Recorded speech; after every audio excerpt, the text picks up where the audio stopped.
हरिओम सभी को।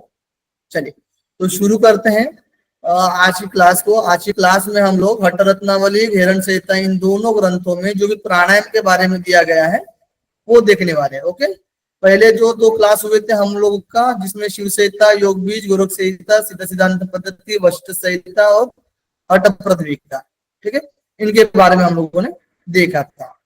अब आज हम लोग हट्ट रत्नावली और घेरण संहिता के बारे में देखेंगे। तो देखिए यहाँ पर हट्ट रत्नावली में भी 4 अध्याय देखने में आते हैं। ओके, अब इसमें हम लोग प्राणायाम के बारे में देखते हैं हट्ट रत्नावली में।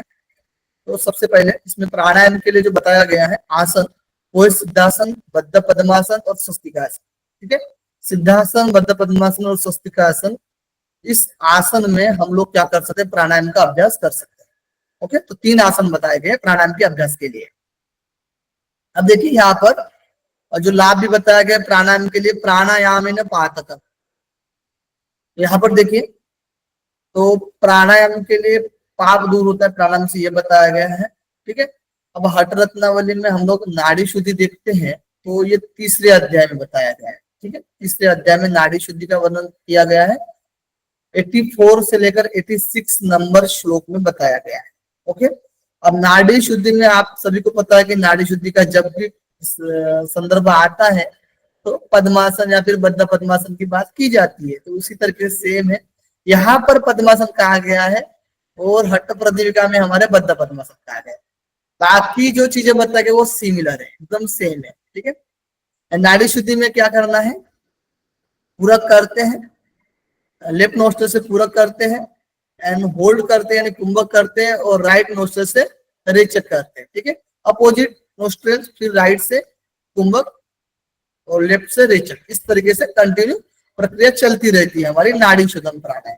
ओके, चलो तो यहाँ पर पद्मासन में बैठने की बात की गई, यहाँ पर बस बद्ध पद्मासन की बात की गई, ये ध्यान रखिए। ओके, अब एक चीज और नोट डाउन कर लीजिए, आप सभी को पता ही होगा कि मैंने जैसे कि बताते आ रहा हूँ कि भाई हट्ट पृथ्वीका और जो हट्ट रत्नावली हमारी, ये जो 2 ग्रंथ है ना, सिमिलर चीजें मेंटेन करती है। ठीक है, यानी इनका पैटर्न जो देखने में आता है वो सिमिलर देखने में, यानी 80% समथिंग आपको पैटर्न जो है दोनों ग्रंथ का वो सेम देखने में आता है। ठीक है, जैसे कि हट्ट पृथ्वीका का जो भी चीजें दी गई है वो कॉपी एक तरीके से दिखने में आता है हमारे हट्ट रत्नावली। ओके, चलो तो देखिए यहाँ पर सब सेम सेम दिखने में आएंगे आपको। नाड़ी शुद्धि चिन्ह, जैसे ही नाड़ी शुद्धि की बात होती है, नाड़ी शुद्धि होने के बाद जब चिन्ह दिखने में आते हैं, लक्षण दिखने में आते हैं, तो सेम है कि कायस्य कृशता और कांति, यानी शरीर में कृशता का मतलब होता है पतलापन आता है, और कांति शरीर में चमक आती है। ठीक है, ये बताया गया। फिर नाड़ी शुद्धि का समय बताया जाता है, तो समय बताया गया है यहाँ पर 3 मास। ठीक है, मास त्रयाद ऊर्ध्व, यानी 3 मास से अधिक समय में नाड़ी की शुद्धि होती है। ये हमारे हट्ट रत्नावली में बताया गया है, यही हमारे हट्ट पृथ्वीका में भी बताया गया है, यही हमारे गोरख संहिता में भी बताया गया है। ओके, फिर नाड़ी शुद्धि के लाभ क्या है, जब नाड़ी शुद्धि हो जाती है, ठीक है, लक्षण दिखने में आते हैं, उसके बाद जो लाभ दिखने में आते हैं तो वो है वायु धारण की क्षमता। जैसे हमारे हट्ट पृथ्वीका में बताया गया है, जैसे हमारे गोरख संहिता में बताया गया, वही सेम यहाँ पर भी बताया गया हट्ट रत्नावली में। वायु धारण की क्षमता आती है, वायु को धारण करने की क्षमता आ जाती है, जठराग्नि प्रदीप्त हो जाती है, नाद का श्रवण सुनने में आता है, और आरोग्यता की प्राप्ति होती है। ये 4 लाभ बताया गया है, यही स्थिति में सेम बताया गया है हट्ट रत्नावली में। ओके, हाँ, अब देखिए यहाँ पर अवस्था, जब ये हम लोग अभ्यास करते हैं, जहां पर हम लोग कुंभक का अभ्यास कर रहे हैं, जैसे नाड़ी शोधन का अभ्यास कर रहे हैं, तो हम लोग 4 टाइम जब हम अभ्यास करते हैं उसी को, यानी पूरक कर रहे हैं, कुंभक कर रहे हैं, रेचक कर रहे हैं, इस तरीके से कुंभक का अभ्यास को हम 80 बार लेकर जाने की बात की जाती है। तो वो जो अवस्था आती है, वो अवस्था के बारे में देखते हैं। तो 4 टाइम यहाँ पर भी बताया गया कि 4 टाइम तक हम अभ्यास करेंगे, यानी प्रातः, मध्याह्न, सायं और अर्धरात्रि, इस तरीके से 4 टाइम बताए गए अभ्यास करने के, और कुंभक की संख्या 80 तक लेकर जाने की बात की गई। ओके, 80 तक इसको बढ़ाना है, जैसे 1:4:2 होता है ना, उस संख्या को हम क्या करते हैं, हम लोग 80 तक इसमें बढ़ाते हैं, कुंभक का जो रेशियो रहेगा वो 80 तक चला जाएगा। ठीक है, अब इस तरीके से जब हमारा अभ्यास कंटिन्यू बना रहता है, तो उस समय जो प्रथम एक अवस्था आती है तो उस अवस्था में हमारे जो है ना स्वेद निकलता है, यानी हमारे शरीर से पसीना निकलना शुरू हो जाता है। तो उस पसीने को समझ लीजिए कि हम लोग शरीर में मलेंगे तो हमारे अंदर जो शरीर में दृढ़ता आएगी, ठीक है, दृढ़ता आएगी एक तरीके से, और शरीर में लघुता, हल्कापन आएगा शरीर में। ओके, और धीरे धीरे और अभ्यास हमारा चलता रहे अच्छे से, तो द्वितीय अवस्था आती है जिसमें हमारे कंप यानी मेरुदंड में कंप उत्पन्न होता है, ठीक है, यानी जो भी चक्रास होते हैं, ठीक है, उसमें जो देवता होते हैं वो ताड़ने लग जाते हैं, उसमें कंपन उत्पन्न हो जाता है, ठीक है, एक तरीके से जागृत वाली प्रक्रिया हो रही है, ठीक है, तो कंपन शुरू हो जाता है हमारे शरीर। फिर धीरे धीरे अभ्यास आगे बढ़ता है तो प्राण ऊपर उठते हैं, हमारे जो प्राण है वो क्या होते हैं, ऊपर उठते हैं, ब्रह्मरंध्र में पहुंचते हैं, जिस तरीके से हमारे हठ प्रतियोगिता में बताया गया है। ओके, सेम है। अब लाभ देखिएगा, तो यहाँ पर जैसे हम लोग पढ़ते आ रहे हैं, जैसे कि प्राणायाम के अभ्यास, जैसे गोरख संहिता में भी आप देखोगे, तो प्राणायाम के अभ्यास, उचित प्राणायाम करेंगे हम लोग तो हमारे रोग दूर होते उचित प्राणायाम। तो इससे ही सेम चीज बताई गई हमारे हठ प्रतियोगिता में भी बताई गई है। हम उचित प्राणायाम करेंगे तो क्या होता है भाई, रोग दूर होता है। ओके, रोग दूर होता है, ये बताया गया। अब देखिए प्राणायाम का अभ्यास, ये जो बताया गया ये तो एक प्राणायाम का अभ्यास है, ठीक है। प्राणायाम के अभ्यास में नाड़ी शुद्धि होती है, क्या होता है, तो नाड़ी शुद्धि होती है, नाड़ी की शुद्धि होती है। क्रियाविधि हमारे प्राण इसकी है, जो नाड़ी शुद्धि की क्रियाविधि है, ठीक है, इसको हम क्या बोलते हैं, यानी प्राण का आयाम कर रहे हैं उसी सेंस में, ठीक है। तो प्राणायाम की बात है, तो प्राणायाम के इस तरीके से प्राणायाम के अभ्यास से हमारी नाड़ी की शुद्धि होती है, और जो सुषुम्ना में प्राण प्रवाहित होते हैं, यानी जो प्राण हमारे होते हैं वो सुषुम्ना मार्ग में क्या होते हैं, प्रवाहित होते हैं। ओके, और मनोन्मनी अवस्था आती है, यानी समाधि की अवस्था आती है, बताया गया। ओके, ये लाभ यहाँ पर बताया गया। सेम बताया जाता है यहाँ पर भी, जैसे कि उन्मनी अवस्था या फिर मनोन्मनी अवस्था, एक ही बात है, ठीक है, उन्मनी या फिर मनोन्मनी अवस्था। उसके बाद वायु मध्य मार्ग, यानी एक ही बात है, सुषुम्ना में या फिर वायु मध्य मार्ग में चलन होता है, ठीक है। और प्राण क्या होते हैं, नियंत्रण होते हैं, प्राण क्या होते हैं, तो नियंत्रण होते हैं, ये भी बताया गया। प्राण के नियंत्रण होंगे ही होंगे हमारे, उसमें कोई दिक्कत नहीं है, ठीक है, नाड़ियों की शुद्धि में। क्लियर, बताइए हठ रत्नावली में हमारे नाड़ी शोधन की प्रक्रिया में कोई दिक्कत है तो बताइएगा। अब आप आते हैं यहाँ पर, कुंभक की भी चर्चा की गई है, ठीक है, हठ रत्नावली। तो हठ रत्नावली में भी कुंभक की चर्चा की गई है, तो ध्यान से समझिए हठ रत्नावली को। 4 अध्याय होते, तो चौथे अध्याय के दूसरे अध्याय में, यहाँ पर दूसरे अध्याय में, तीसरे अध्याय में बताइए नाड़ी शुद्धियन की प्रक्रिया किस अध्याय में बताई गई है, बताइए इस अध्याय में बताई गई नाड़ी शुद्धि, तीसरे अध्याय में। लेकिन यहाँ पर दूसरे अध्याय में कुंभक की चर्चा मिलती है, तो मंत्र संख्या 5 में कुंभक की चर्चा मिलती है। यहाँ पर ध्यान देने वाली बात ये है कि कुंभक का वर्णन यहाँ पर 9 प्रकार के बताया गया है, अथवा 8 प्रकार का भी बताया गया है, ठीक है, नोट डाउन कर लीजिए। 9 प्रकार और 8 प्रकार एज इट इज श्लोक में दिया गया, अष्ट कुंभका और 9 कुंभक करके, और नाम भी उसके दिए गए, ठीक है। अष्ट कुंभका पहली लाइन में आता है, पहले श्लोक में देखने में आता है, 5 नंबर वाले जो हम बता रहे हैं उसमें श्लोक में नंबर देखने में आता है, ये सीखने से। भस्त्रिका, भ्रामरी, सूर्यवेदी, उज्जाई, शीतली, मूर्छा, चित्कारी, केवल और भुजंकर, ठीक है, इस तरीके से। और फिर अथवा 8 प्रकार का भी कुंभक होता है, इस तरीके से ये 8 आते हैं भुजंग करने को छोड़कर, ध्यान रखना। ओके, लेकिन आपको सबसे ज्यादा फोकस रखना है 9 कुंभक पर। ओके, किसी भी तरीके से एंगल से घुमाएगा, लेकिन 9 आपको ध्यान रखना है, ये एकदम क्लियर कर लीजिए। ओके, चलिए, तो इस तरीके से बताया गया है हमारे। तो सीक्वेंस अब इसमें हठ प्रतिक्रिया को देखते हैं हम लोग, तो सीक्वेंस चेंज मिलेगा आपको, ठीक है। इसमें दिखने में आएगा भस्त्रिका, भ्रामरी, भ्रामरी है, ठीक है, भस्त्रिका, भ्रामरी, उसके बाद है सूर्यवेदी, उसके बाद है उज्जाई, क्या है, उज्जाई, सूर्यवेदी, उज्जाई, शीतली, भस्त्रिका, शीतली, मूर्छा, चित्कारी, केवल और भुजंकर, ठीक है, ये बताया गया है हमारा हट रत्नावली में, ठीक है। कितने 9 बताए गए हैं, 9 कुंभक की बात की गई है। एक तो भस्त्रिका है, भ्रामरी है, सूर्यवेदी है, उज्जाई है, शीतली है, मूर्छा है, शितकारी है, केवल है और भुजंगकर्णी, ठीक है। भुजंगकर्णी एक अलग से दिया गया है, बाकी हम लोग अभी तुलना करेंगे तो बता देंगे आप, ठीक है।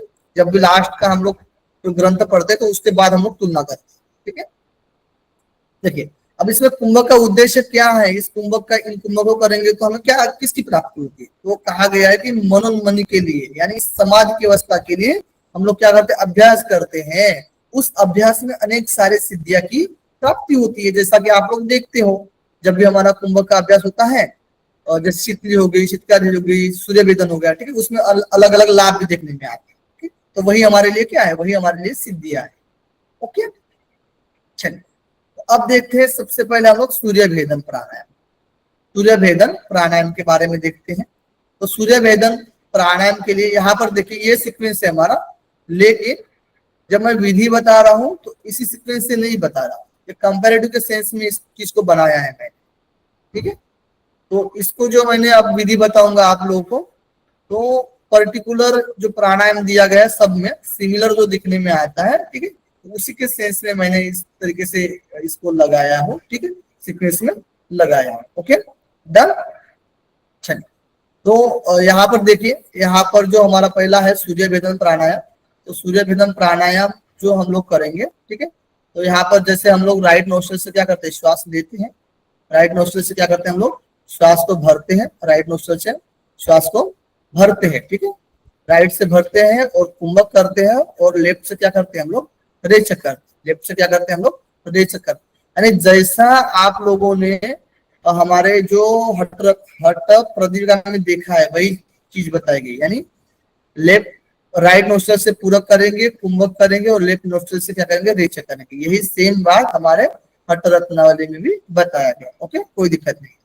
अब लाभ देखिएगा, लाभ बताया गया है, कपाल शोधन, कपाल का शोधन होता है। ओके, कपाल शोधन, आलस्य, वात दोष दूर होते हैं, कृमि दोष दूर होते हैं। इस अभ्यास को पुनः पुनः करना चाहिए, सेम बताया गया हठ प्रदीर्घा में जैसे बताया गया वैसे ही बताया गया, बस यहाँ पर श्लोक में क्या बताया गया, आलस्य दिया गया है। तो सूर्य भेदन से आलस्य दूर होता है, ये अलग से ध्यान रखना सूर्य भेदन प्राणायाम में जो हठ रत्नावली के सेंस, ठीक है, नोट डाउन करना। बाकी सेम है, कपाल शोधन, वात दोष, कृमि दोष, और इस अभ्यास को पुनः पुनः करना चाहिए सूर्य भेदन का। ओके, ठीक है, राइट नोस्ट्रल से हम लोग श्वास भरते हैं, ठीक है, पिक्चर के माध्यम से भी आपको समझ सकते। डन। अब देखिए, अब देखते हैं हम लोग उज्जाई प्राणायाम। ओके, उज्जाई प्राणायाम, तो उज्जाई प्राणायाम के लिए क्या कहा गया है, सेम बताया गया, ठीक है।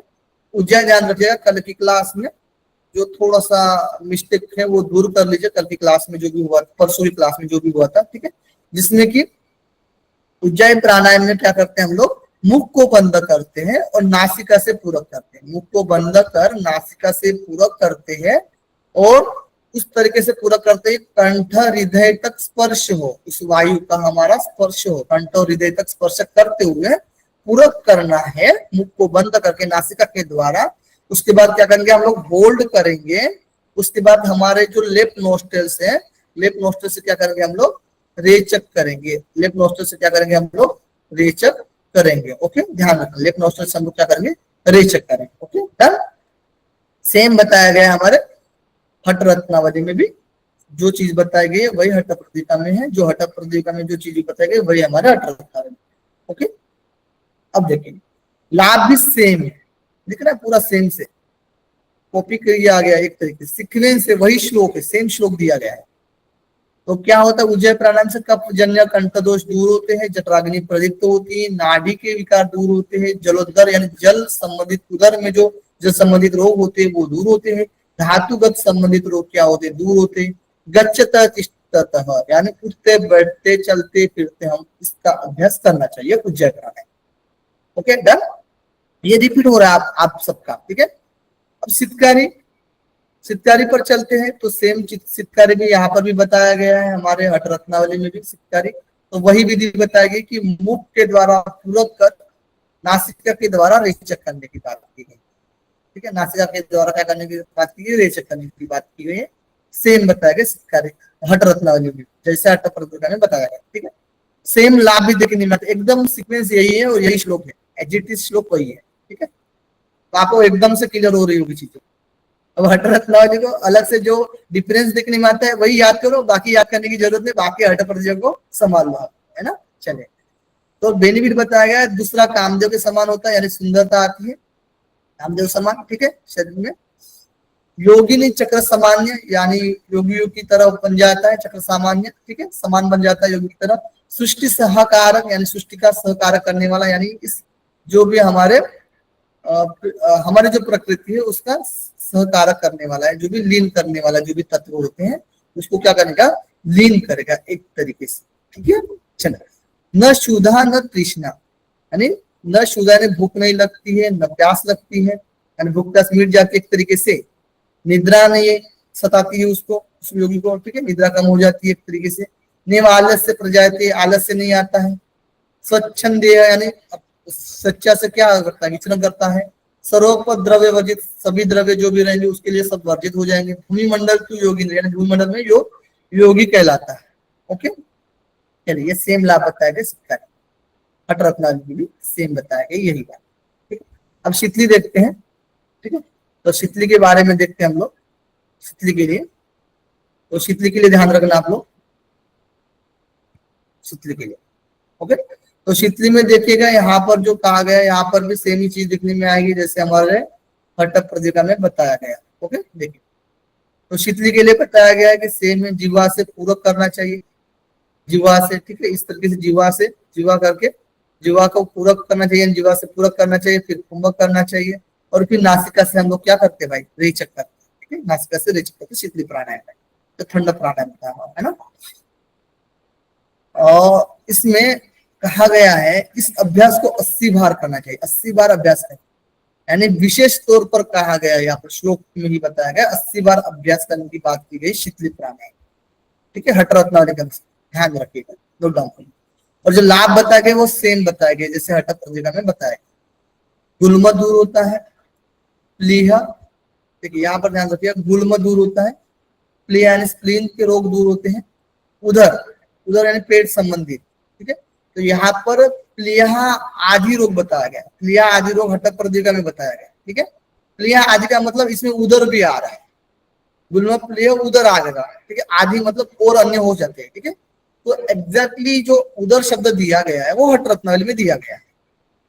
ठीक है, श्लोक में दिया गया उधर शब्द, तो यहाँ पर ये ध्यान रखना, जब आप शीतली प्राणायाम में उधर दिया गया है। ठीक है, यानी पेट से संबंधित भी विकार दूर होते हैं, तो ये भी इसमें हट प्रदीपिका में इनडायरेक्टली दिया गया है उधर शब्द, और हट रत्नावली में डायरेक्टली दिया गया है। ठीक है, बाकी सिमिलर है, बाकी सेम सीक्वेंस है इसी से।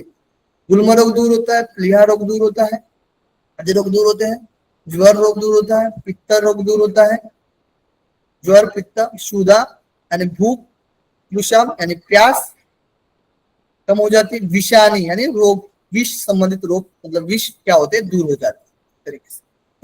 शीतली प्राणायाम के अभ्यास। Okay, clear. Okay, done. चले भस्त्रिका देखते हैं।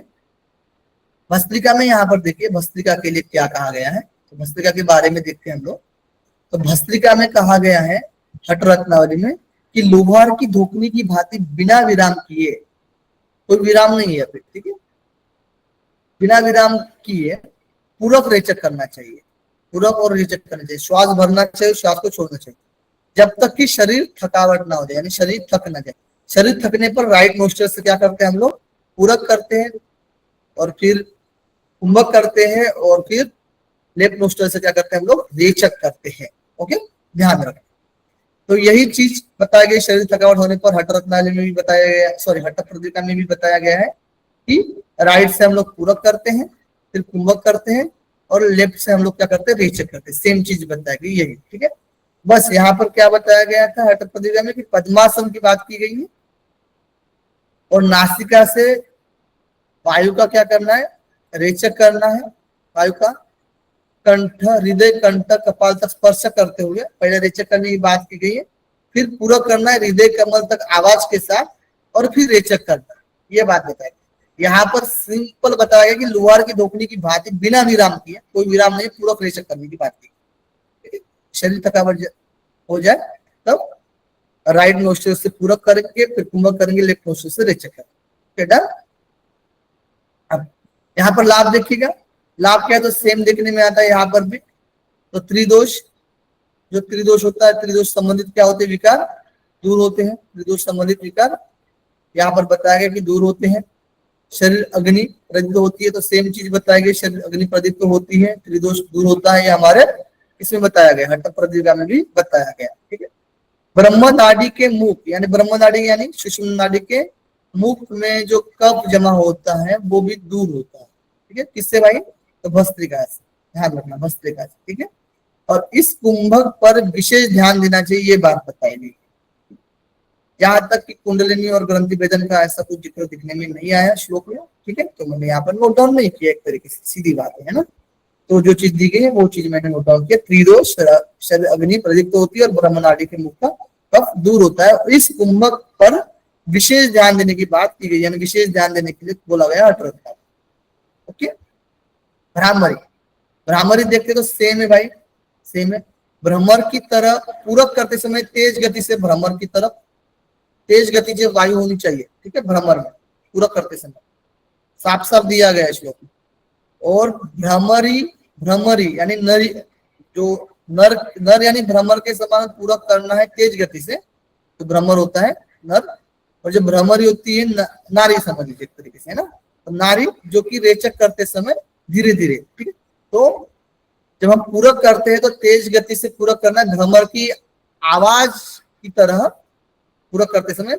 और जब रेचक करते हैं तो भ्रमरी की आवाज की तरह धीरे धीरे हमें रेचक करना। ओके, चलो। अब इसमें भी आनंद की प्राप्ति होती है, सेम बताया, आनंद की प्राप्ति होती है हमारे हट्ट प्रदीपिका और हट्ट रत्नावली से। ठीक है। अब आते हैं हम लोग मूर्छा प्राणायाम। मूर्छा प्राणायाम, तो मूर्छा प्राणायाम के लिए क्या कहा गया है, तो देखिए मूर्छा प्राणायाम के लिए भी सेम चीज है कि जो हट्ट प्रदीपिका में दिया गया है वही हट्ट रत्नावली में दिया गया है। पूरक करेंगे, जालंधर बंध लगाएंगे और फिर रेचक करेंगे, ये बात की गई। पूरक आंते जालंधर बंध एंड फिर रेचक करने की बात की गई। ठीक है, सेम मूर्छा की गई बताया। बेनिफिट क्या है, तो मनोमूर्छा सुख प्रदान, मन को मूर्छित करने वाला होता है ये मूर्छा प्राणायाम, और सुख को प्रदान करने वाला होता है। ठीक है, सेम बताया गया हमारे हट्ट रत्नावली। ओके, प्लाविनी की यहाँ पर बात नहीं की गई है, ध्यान रखना। प्लाविनी हट्ट प्रदीपिका में दिया गया है, बट हमारे हट्ट रत्नावली में नहीं दिया गया। ठीक है, आप लोग अच्छे से ध्यान रखिएगा। अब भुजंग करने के लिए बोला गया, लास्ट जो नौवा प्राणायाम हमारा है वो है भुजंग करने। तो भुजंगी करने के लिए कहा गया कि कंठ से पूरक करना चाहिए और कंठ से रेचक करने की बात की गई। ओके, इसमें कोई लाभ दिया गया नहीं है। देखिए, तो अब हम लोग देखने वाले हिरण संहिता। हिरण संहिता में जो बताया गया है हमारा प्राणायाम तो बताया गया है और नाड़ी शुद्धि भी बताई गई। ठीक है, तो पहले नाड़ी शुद्धि के बारे में बताया गया, तो नाड़ी शुद्धि के बारे में हम लोग पहले देखते हैं। ठीक है, हिरण संहिता देखिए, यहाँ पर जो हिरण संहिता है दिख रहा है अच्छे से, आप लोगों को कोई दिक्कत तो नहीं ना। देखिए, हिरण संहिता में जो बताया गया है नाड़ी शुद्धि के बारे में, ये आप अच्छे से ध्यान दीजिएगा इस पर। ठीक है, देखिए, तो समनु और निर्मनु दो प्रकार के बताया गया है। नाड़ी शोधन क्या है, दो प्रकार का यहाँ पर साफ साफ बताया गया, समनु और निर्मनु। समनु यानी बीज मंत्र के साथ और निर्मनु यानी बीज मंत्र रहित, यानी धोती कर्मा है। हम इसको इस तरीके से बोल सकते हैं, समूह जो हमारा रहेगा वो बीज मंत्र के साथ और निर्मल जो रहेगा वो धोती कर्म के साथ। ठीक है, चलिए। इसमें 5वें अध्याय में बताया गया, 7 अध्याय होते हैं हिरण संहिता में, तो 5वां अध्याय जो होता है प्राणायाम का अध्याय है, और प्राणायाम के अध्याय में हमारी नाड़ी शुद्धि के बारे में बताया गया। 32 से लेकर 44 नंबर, 32 से लेकर 44 नंबर श्लोक में इसका वर्णन किया गया है। ओके, अब इसमें कहा गया है जब नाड़ी शुद्धि करने के पहले कुश, मृग चर्म, व्याघ्र चर्म या कंबल। ठीक है, कुश बिछाना बोला गया, मृग चर्म या व्याघ्र चर्म और कंबल बिछाने की बात की गई है। और समनु करते समय किस आसन का अभ्यास करने, मतलब किस आसन में बैठने की बात की जाती है, बताइए। कोई बता सकता है मुझे? पद्मासन में सर। पद्मासन यहाँ लिखा भी है मैंने, ठीक है, ध्यान दीजिए। समनुप नाड़ी शोधन जब हम लोग करते हैं बीज मंत्र के साथ, तो उस समय हम लोग पद्मासन करते हैं। जब आप लोग सगर्भ प्राणायाम पढ़ोगे ना अभी हिरण संहिता में, तो वहां पर सुखासन की बात की गई है, ठीक है। तो समनुप के लिए बीज मंत्र के साथ इस तरीके से कहा गया है। पहले स्टेप में, पहली जो स्टेप हमारी रहेगी उसमें लेफ्ट नोस्ट्रल से पूरक करेंगे, और यम, पता है ना आप लोग को बीज मंत्र, कौन सी बीज मंत्र की बात चल रही है? जो हमारे चक्रास से रिलेटेड बीज मंत्र होती है, ठीक है। ल व लम वम रम यम हम और ओम जो रहता है, ठीक है। तो लवर यह, ठीक है, इस तरीके से ट्रिक से भी आप लोग याद रख सकते हैं, ओके। तो यम, तो जब हम पूरा करेंगे लेफ्ट नोस्ट्रल से, तो यम का जो हमारा ध्यान रहेगा, स्मरण रहेगा 16 मात्रा तक, यानी 16 मात्रा तक हम लोग क्या करेंगे, पूरा करेंगे लेफ्ट नोस्ट्रल से, और ध्यान हमारा स्मरण जो रहेगा यम पर रहेगा, ठीक है, यम बीज मंत्र पर रहेगा यह, ठीक है। तो वायु से संबंधित होता है, ये हमारे हृदय से संबंधित होता है, अनाज चक्र से संबंधित होता है, ठीक है, इस पर ध्यान रहे। फिर उसके बाद कुंभक करेंगे। कुंभक करते समय 64 मात्रा युक्त, यानी 64 पर हम लोग क्या करेंगे, कुंभक करेंगे, ओके। और हमारा जो ध्यान रहेगा वो, मतलब वो जो बीजाक्षर रहेगा, बीज मंत्र, वो रहेगा यम, ठीक है, यम।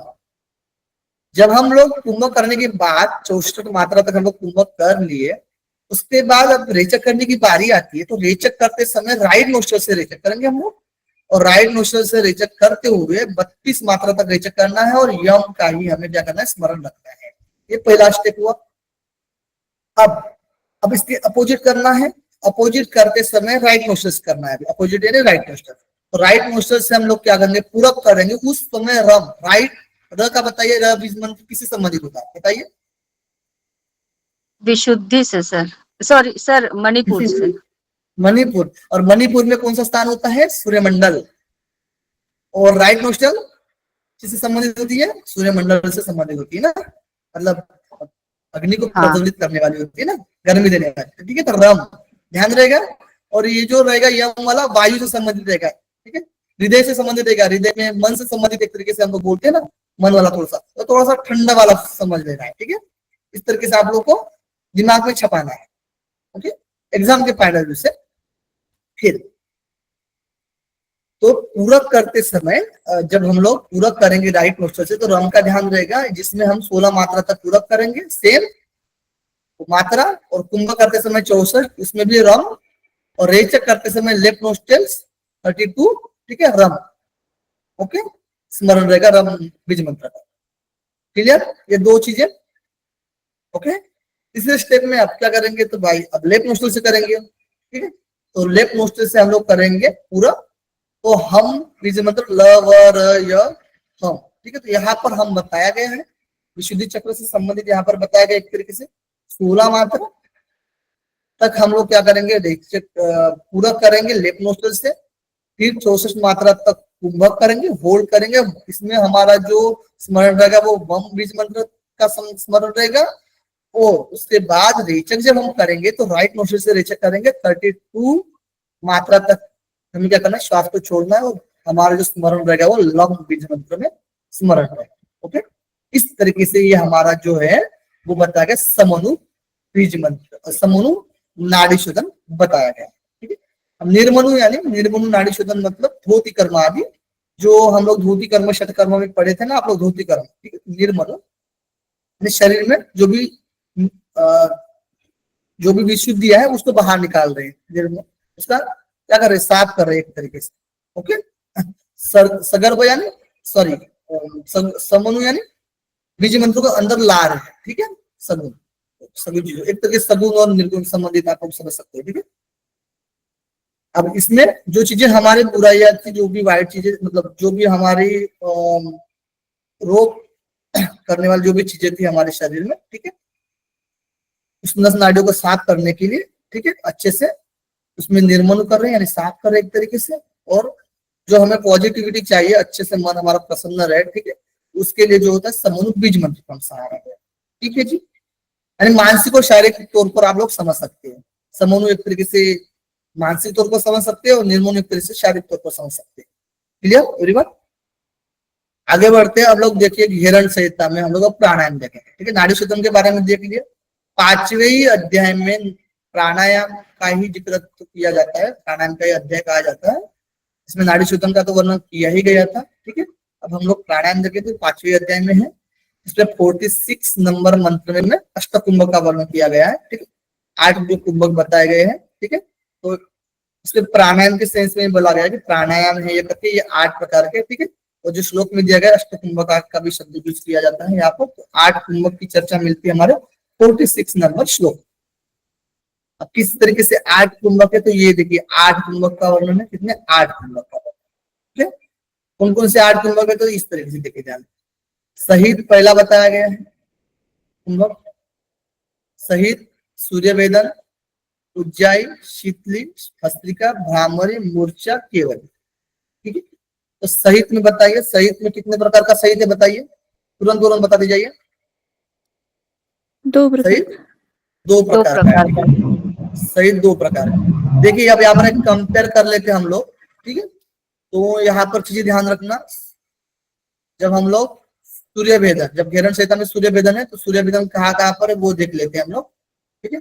तो सूर्य वेदन बताया गया है, हट्ट प्रदीपिका में भी बताया गया है, सभी जगह पर चारों ग्रंथों में आपको योग बीज, क्या है, योग बीज, हट्ट प्रदीपिका, हट्ट रत्नावली और घेरण संहिता, इन चारों ग्रंथों में किसका वर्णन मिलता है बताइए, सूर्य वेदन का वर्णन। मुझे लगता है कंपेयर बात, चलो ठीक है। इसमें बस डिफरेंस बता देता हूँ मैं, यहाँ पर जो है ना, यहाँ पर जो मूर्छा केवली तो ठीक है, कोई दिक्कत नहीं है, ठीक है। यहाँ पर केवली शब्द यूज किया गया है, घेरण संहिता में केवली शब्द यूज किया गया है। हालांकि यहाँ पर जो हमारे हट्ट प्रदीप का सॉरी हट्ट रत्नावली में केवल शब्द यूज किया गया, ठीक है। तो ये ध्यान रखना आपको, ओके। और यहाँ पर जो घेरण संहिता में शीतकारी प्राणायाम नहीं बताया गया, बट हमारे हट्ट रत्नावली और हट्ट प्रदीपिका में क्या बताया गया, शीतकारी प्राणायाम बताया गया है, ठीक है। शीतकारी प्राणायाम का जिक्र किया गया है, ओके। लेकिन यहाँ पर शीतकारी का प्राणायाम का जिक्र नहीं किया गया है। शीतली, भस्त्रिका, भ्रामरी, मूर्छा ये सेम ऊर्जा भी है, ठीक है। तो ये सभी ग्रंथ में दिखने में आते, योग बीज में कुछ छोड़कर, ठीक है। योग बीज में तो 4 ही है, सूर्यवेदी, उज्जय, शीतली और भस्त्री, ओके। बाकी तो ये सेम है, भस्त्रिका, भ्रामरी, सूर्यवेदी, उज्जय, शीतली, मूर्छा, ठीक है। ये जो हमारे 6 प्राणायाम ये सेम है। ये 6 प्राणायाम किसमें सेम मिलते हैं,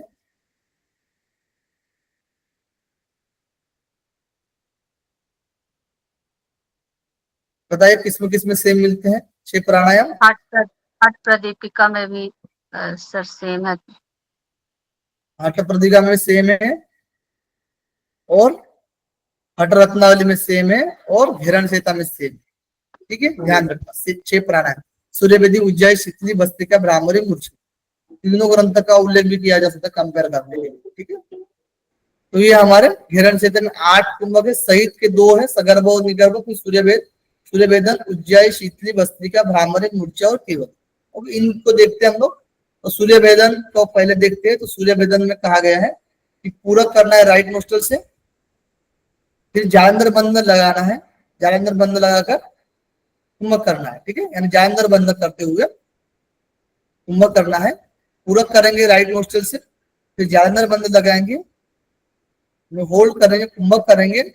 और उस समय जब हम कुंभक करेंगे तो पाव से केश तक, पाव से लेकर केश तक, ठीक है, क्या होना चाहिए, पाव की नाखून आएगा हमारे यहाँ पर, ठीक है, नख से, पाव का नख से केश तक पसीना तब तक कुंभक करना चाहिए जब तक कि पसीना ना आए।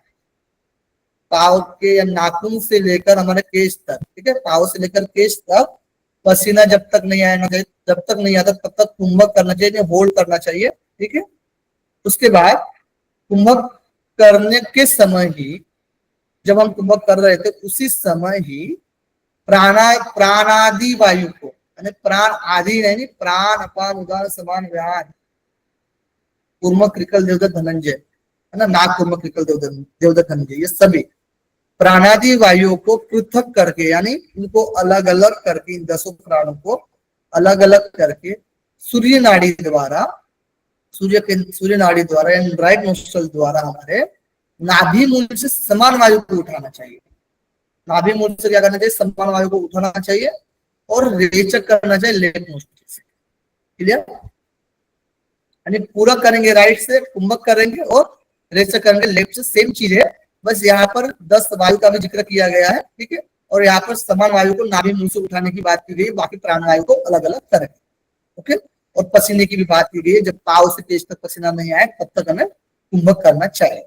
ओके, जालंधर का भी बात का जिक्र किया गया है सूर्य वेदन में। इससे जो लाभ होता है ना, यहाँ पर जरा मृत्यु दूर होती है, बुढ़ापा और मृत्यु दूर होती है, और देखिए सूर्य वेदन से कुंडलिनी जागृत होती है, कुंडलिनी जागरण होती है, ठीक है।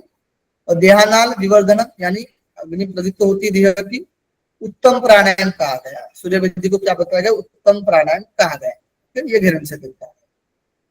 अब देखिए उज्जय के लिए इस तरीके से दिया गया कि नासिका से पूरक करना चाहिए।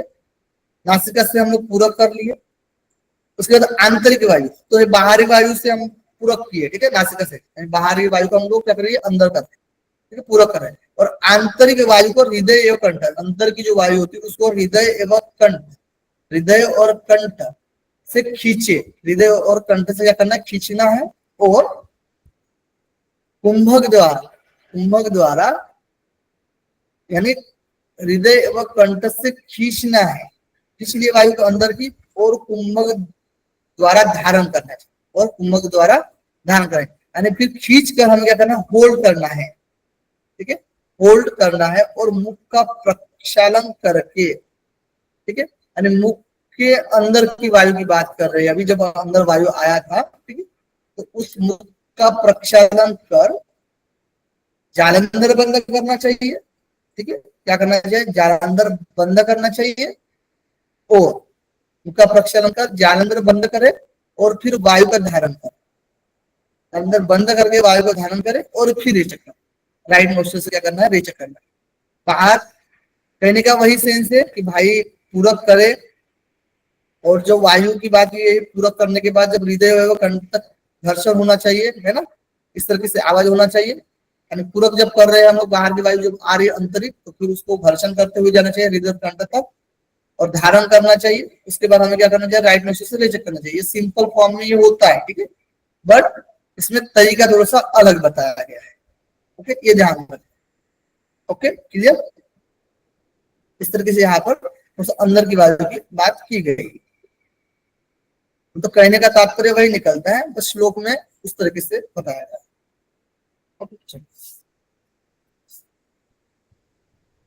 फिर इसके जो लाभ बताए गए हैं कि जो उज्जय प्राणायाम में सर्व कार्यानि साधय, यानी सभी कार्य सिद्ध हो जाते हैं।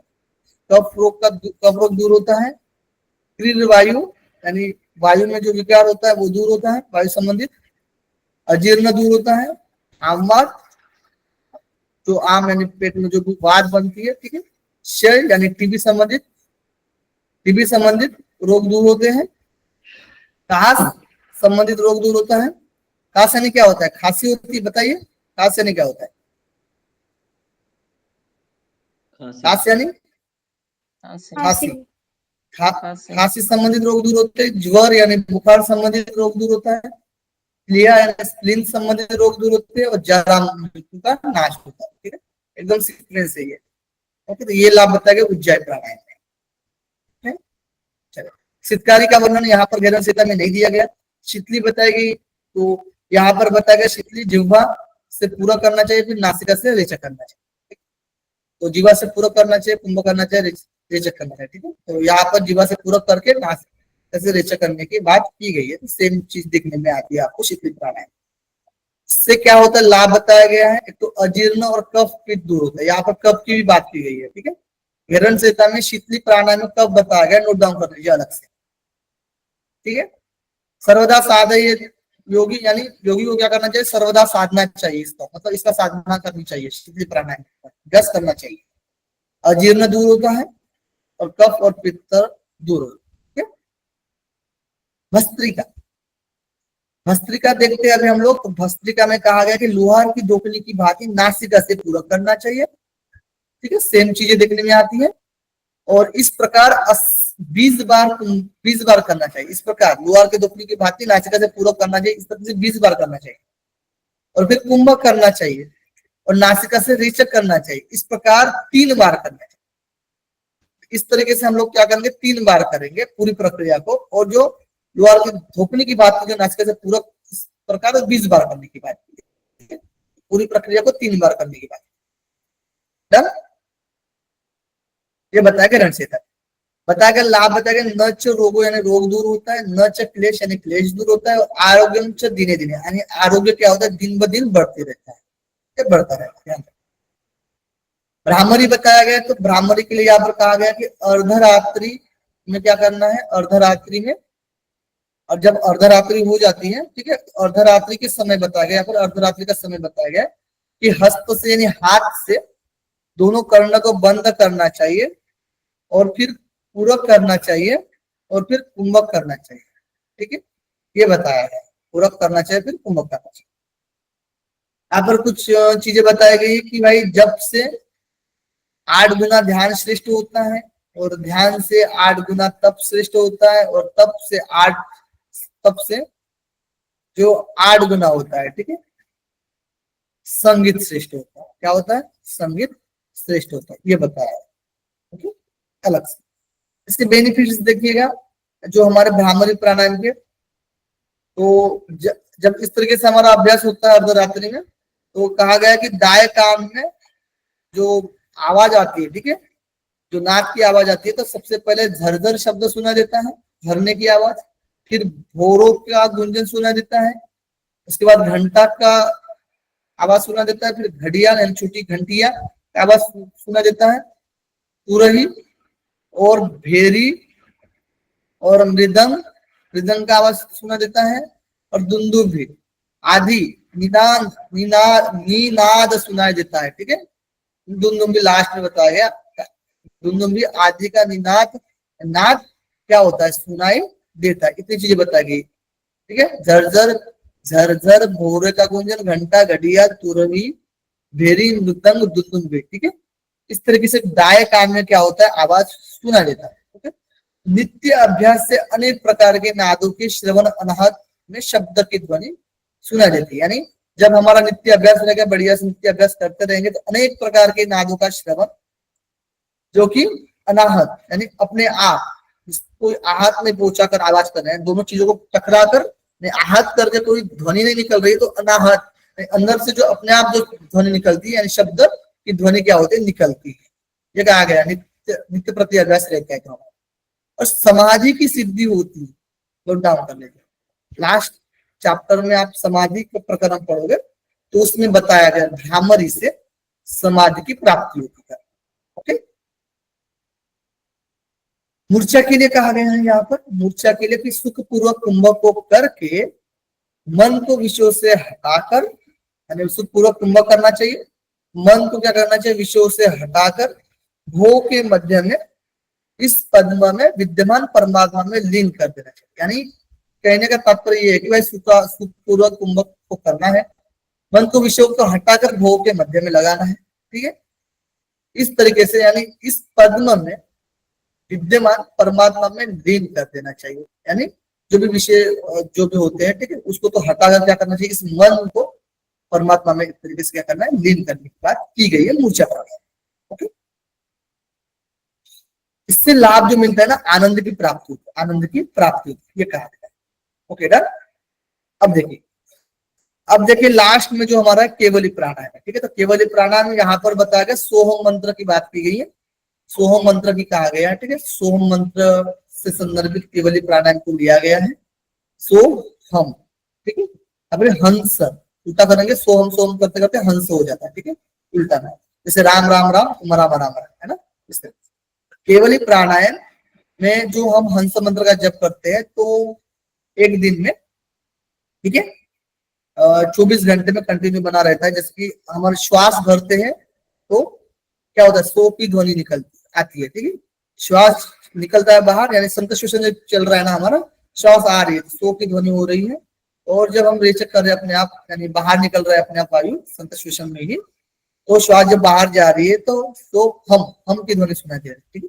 तो सो आते समय यानी इनहेल होते समय और एक्सहेल होते समय हम की ध्वनि सुना देती है। ठीक है, तो इस तरीके से सोहम मंत्र का जाप करने की बात की जाती है केवल केवल ही प्राणायाम में। नासापुट से वायु को खींचकर केवल ही इस कुंभक को करें, यानी नासापुट से वायु को खींचने की बात की गई है। प्रथम दिन की साधना करते समय 64 बार करने की बात की गई, यानी 64 बार करने की बात की गई है। 64 बार तक श्वास प्रश्वास को धारण करने की बात की गई है। 64 तक हम क्या करेंगे, श्वास प्रश्वास को धारण करेंगे। केवल कुंभक का नित्य प्रति यानी इस तरीके से अभ्यास हमारा केवल कुंभक होता है। और केवल कुंभक का नित्य प्रति 8 प्रहर में 8 बार अभ्यास करना चाहिए। एक प्रहर यानी कितना होता है बताइए, एक प्रहर यानी बताइए। 3 घंटे। 3 घंटा।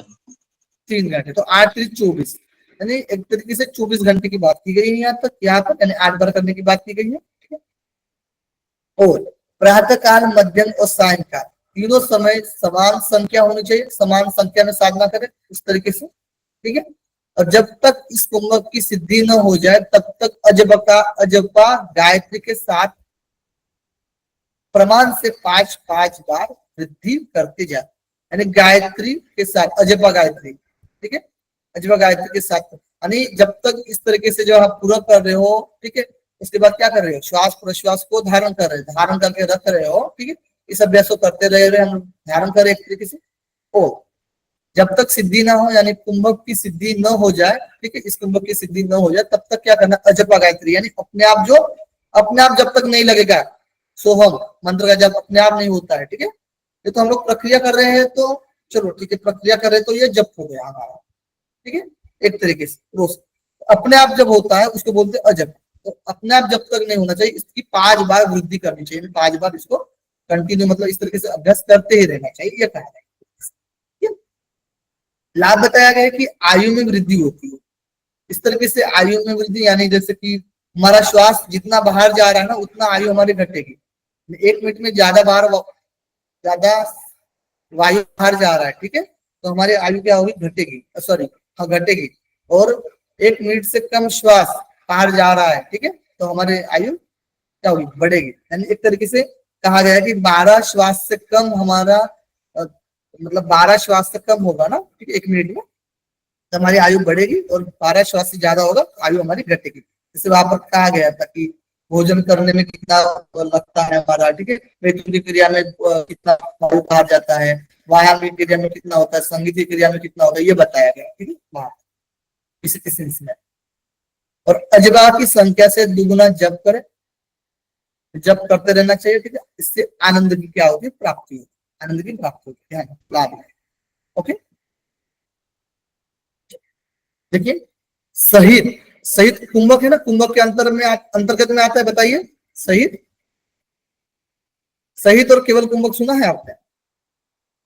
Yes sir. सहित में हम लोग रेच चक्र पूरक करते हैं, ठीक है, रेच चक्र पूरक करते हैं। ठीक है, यहाँ पर सहित में 2 प्रकार बताए गए हैं, सगर्भ और निगर्भ। ओके, सहित कुंभक में 2 प्रकार बताए गए, सगर्भ और निगर्भ। अब सगर्भ जो होता है ना बीज मंत्र के साथ, जो बीज मंत्र हम लोग करते हैं, ठीक है, तो बीज मंत्र के साथ होता है और इसमें सुखासन में बैठना है। ठीक है, जैसे समनु जब नाड़ी शोधन कर रहे थे वो भी बीज मंत्र के साथ किए थे, ठीक है, उसमें पद्मासन में बैठे। अब इसमें अभ्यास देखिएगा, सगर्भ का पूरक लेप नोस्ट्रल से पूरक करेंगे। अब बीज मंत्र यहाँ पर आएंगे, अकार उकार मकार आएंगे, जो ब्रह्मा विष्णु महेश से संबंधित रहेंगे। ठीक है, ओमकार जो हमारे रहेगा, ठीक है, तो अकार उकार मकार, ओम को तोड़ेंगे तो अकार उकार मकार 3 भाग में डिवाइड कर सकते हैं हम लोग। तो लेफ्ट नोस्ट्रल से पूरक करते समय अकार का स्मरण करते हुए 16 मात्रा तक हम लोग क्या करेंगे, पूरक करेंगे, जिसमें रक्त वर्ण, ये रक्त क्या, रक्त वर्ण लाल वर्ण रजोयुक्त ब्रह्मा का ध्यान रहेगा हमारा। ठीक है, देवता जो रहेंगे, वो जो प्रतीक रहेंगे अकार से संबंधित देवता जो प्रतीक रहेंगे वो रहेंगे रक्त वर्ण से संबंधित रजोयुक्त ब्रह्मा। ठीक है, उसके बाद हम लोग क्या करेंगे, यू का मतलब होता है उद्यान बंद करना है। उसके बाद उद्यान बंद करके कुंभक करना है। ठीक है, और कुंभक करते समय 64 यानी 64 मात्रा तक कुंभक करेंगे और स्मरण रहेगा उकार। ठीक है, उकार का स्मरण रहेगा और वर्ण रहेगा कृष्ण वर्ण सत्व युक्त विष्णु का स्मरण करेंगे हम लोग इसमें, ठीक है। यानी देवता संबंधित रहेंगे, कृष्ण वर्ण सत्व युक्त विष्णु संबंधित रहेंगे कुंभक से।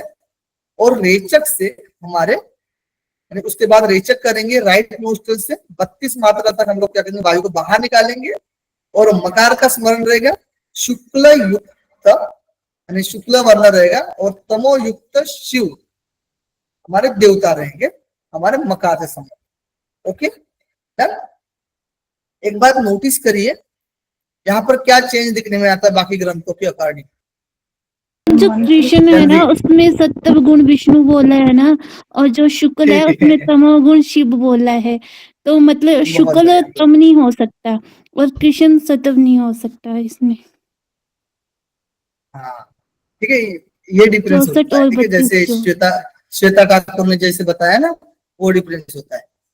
शुक्ल यहाँ पर जो बताया गया है ना, यहाँ पर जो कृष्ण बताया गया है, यहाँ पर बेसिकली उपनिषद में देखोगे तो शुक्ल दिखेगा आपको सत्व विष्णु के साथ, शुक्ल यानी सफेद, और कृष्ण यानी काला जो तम शिव के साथ संबंध दिखने में आया, क्योंकि उपनिषद में देखोगे। लेकिन घेरण संहिता में यहाँ पर चेंज है, बस ये ध्यान रखें। ओके बहुत बढ़िया। निगर्भ देखते हैं आप लोग, हम लोग अपोजिट साइड से भी करना है, जैसे लेफ्ट नोस्ट्रल से लिया फिर राइट नोस्ट्रल से लेंगे। निगर्भ जो हमारा प्राणायाम है उसमें बीज मंत्र के बिना करने की बात की गई है, यानी बीज मंत्र के बिना। ओके बीज मंत्र का साथ में यहाँ पर पूरक करेंगे, कुंभक करेंगे और रेचक करेंगे। ये प्राणायाम की, यानी प्राणायाम की प्रक्रिया में पूरक कुंभक रेचक करते हैं, ठीक है। 100 तक मात्राएं होती है, यानी पूरा कुंभक रेचक की 100 तक मात्रा होती है प्राणायाम में, ठीक है। यहाँ पर कहा गया है जो अधम करेंगे, यानी 12 मात्रा तक हम लोग क्या करेंगे, प्राणायाम करेंगे, ठीक है। 12, 16 और 20 इस तरीके से ये बताया गया। जब 12 रहेगा, ठीक है, यानी पता है आप लोग 12 का मतलब, ठीक है। 12 में स्वेद निकलेगा और मध्यम में 16 में मेरु में कंपन होगा और उत्तम जब प्राणायाम होगा 20 में भूमि से त्याग होगा, ठीक है, ऊपर उठेंगे। इस प्रकार प्राणायाम के अंग 3 बताए गए। कितने बताए गए? 3 अंग बताए गए। यहाँ पर भी जैसे हठ प्रदिका में 3 अंग बताए गए ना प्राणायाम के, यहाँ पर भी 3 अंग है, रेचक पूरक अंग है, ठीक है। अंग और प्रकार, ठीक है। अंग हम लेंगे एक तरीके से रेचक पूरक कुंभक के सेंस में, और प्रकार लेंगे जो प्रकार में क्या लेंगे आप, सूर्यवेदी उज्जय वस्तु शीतले, ठीक है, इस तरीके से ध्यान रखिए। ओके लाभ बताया गया प्राणायाम का कि क्षेत्रत्व की प्राप्ति होती है, यानी आकाशगमन, रोग दूर होता है, कुंडली की प्राप्ति होती है, मनोन्मनी अवस्था की प्राप्ति होती है और चित्त में आनंद प्राप्ति होती है, ठीक है। चित्त में आनंद की प्राप्ति होती है, सुख की प्राप्ति होती है। ओके ये लाभ बताया गया। एक चीज दिखाता हूँ आपको, जस्ट वेट। यहाँ पर देखिए, यहाँ पर घेरण संहिता में 5वें अध्याय में प्राणायाम बताया गया था ना, तो निगर्भ प्राणायाम से संबंधित जो चीज बताई गई थी, अंग जो बताए गए थे, इसलिए मैंने यहाँ पर 54 से लेकर 56 श्लोक निगर्भ प्राणायाम का यहाँ पर वर्णन किया है मैंने, ठीक है, घेरण संहिता में 5वें अध्याय में ही, ठीक है। और प्राणायाम के अंग रेचक पूरक कुंभक, जो कि इसी श्लोक में देखने में आएगा आपको, रेचक पूरक कुंभक। प्राणायाम के अंग 3 बताए गए, जो प्राणायाम के सेंस में यहाँ पर रखा है मैंने। ओके ओ यहाँ पर प्राणायाम का लाभ भी बता दिया, प्राणायाम का लाभ बताया गया, खेचरत्व रोग दूर होता है, कुंडलिनी मनोन्मनी और चित्त में आनंद और सुख हो जाता है, ये चीज बताई गई है। यहाँ पर जो नाड़ी शोधन की बात की गई थी ना, यहाँ पर जो नाड़ी शोधन प्राणायाम देख रहे थे, तो नाड़ी शोधन समनु निर्मनु घेरण संहिता में बताया गया है, ठीक है। तो ये चीज तो मैंने करवा दी आप लोगों को, ठीक है। अब यहाँ पर एक चीज ध्यान रखना, ठीक है, नाड़ी शोधन में यहाँ पर जो हमारा प्राणायाम बताया गया था निगर्भ प्राणायाम, ठीक है, तो निगर्भ प्राणायाम और जो बताया गया था बीज मंत्र के बिना। तो जब अधम प्राणायाम होता है, ठीक है, तो अधम प्राणायाम जैसे कि हमारा हठ प्रदिका हठ रत्नावली में दिया गया ना, अधम में श्वेत होता है, प्रथम बताया गया यहाँ पर, द्वितीय और तृतीय श्वेत। तो वैसे अधम में 12 मात्रा बताई गई यहाँ पर श्वेत, और फिर मध्यम में 16 और मेरु कंपन, मेरु में कंपन होना, और उत्तम में 20 यानी भूमि त्याग। यानी यहाँ पर भी सेम बताया गया, श्वेत निकलना पहले में, दूसरे में कंप और तीसरे में भूमि त्याग करता है, ठीक है। तो ये सिमिलर पैटर्न देखने में आएगा निगर्भ प्राणायाम जिसमें, और यहाँ पर जो नाड़ी शोधन के सेंस अवस्था के सेंस, कुंभक की अवस्था के सेंस, ये ध्यान रखें, तो यही बात है। सिमिलर चीजें कर रही है, ठीक है, देखने में आए। क्लियर। प्राणायाम से क्या होता है ना, तो यहाँ पर देखिए प्राणायाम सिद्धि, यानी प्राणायाम की सिद्धि होती है, ठीक है। नाड़ी शोधन का ये लाभ जो बताया गया है, प्राणायाम की सिद्धि होती है, तत्व ज्ञान की प्राप्ति होती है नाड़ी शोधन से, ये घेरन संहिता। डन। एक क्वेश्चन है लास्ट में, यूट्यूब में कमेंट बॉक्स में आंसर करिएगा लास्ट में, ठीक है। क्वेश्चन है आपके सामने जो कि आप लोगों को करना है, ठीक है। कोई करते नहीं हो कमेंट करते जाइए सभी, ठीक है। तो क्वेश्चन ये है कि घेरन संहिता के अनुसार प्राणायाम के लाभों को क्रमबद्ध यानी सीक्वेंस में लगाइए, ठीक है। तो सीक्वेंस बताया गया है, सीक्वेंस में लगाना है आपको। खेच तत्व, रोगों का नाश, मनोन्मनी अवस्था, कुंडली जागरण और चित्त में आनंद की प्राप्ति और सुखी, ठीक है। तो ABCDE, ठीक है, इसमें जो भी आपका प्राणायाम में जो सीक्वेंस दिया गया घेरन संहिता के अनुसार, वो सीक्वेंस आपको ABCD के फॉर्म में क्या करना है, आपको कमेंट बॉक्स में आंसर इसका करना है यूट्यूब पे। ओके, ठीक, धन्यवाद।